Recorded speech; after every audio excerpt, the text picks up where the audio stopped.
Vietnam peringatkan timnas Indonesia, naturalisasi efektif tambah kekuatan tapi hanya sementara.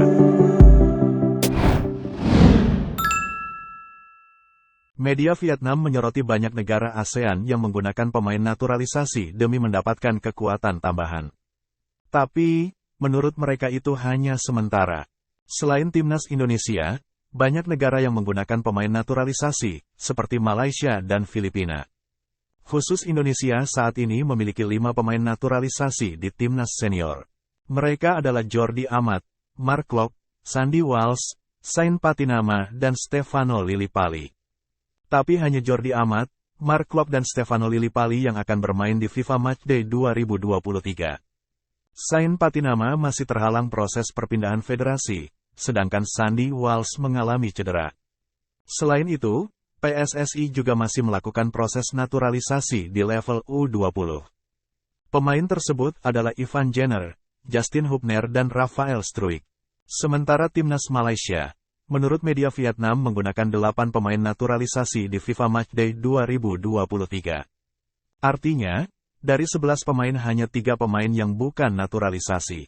Mereka adalah Shihan Hasmi, Ahyar Rashid dan Faisal Halim. Proses naturalisasi Malaysia berjalan dengan baik, terbukti mereka berhasil mengalahkan Turkmenistan di FIFA Matchday 2023. Sedangkan timnas Filipina, menjadi negara ASEAN yang memiliki pemain naturalisasi terbanyak. Terbukti pada Piala AFF 2022, dari 3 penyerang yang dimiliki timnas Filipina, 2 diantaranya adalah pemain naturalisasi. 2 pemain itu adalah Mark Hartman dan Sebastian Rasmussen. Selain mereka, masih banyak lagi naturalisasi yang dimiliki oleh timnas Filipina. Menanggapi hal tersebut, Tetao 247 mengatakan naturalisasi memang efektif untuk menambah kekuatan. Tapi itu hanya sementara dan menjadi sebab sulitnya perkembangan sepak bola dalam negeri.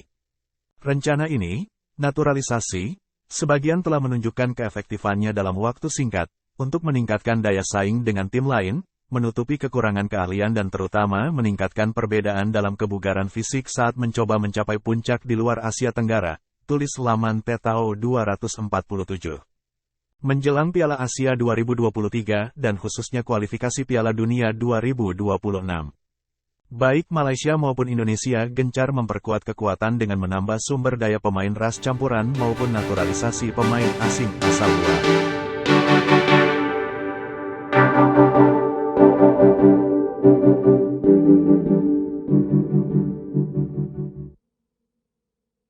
Terima kasih sudah nonton, jangan lupa like, subscribe, dan share ya!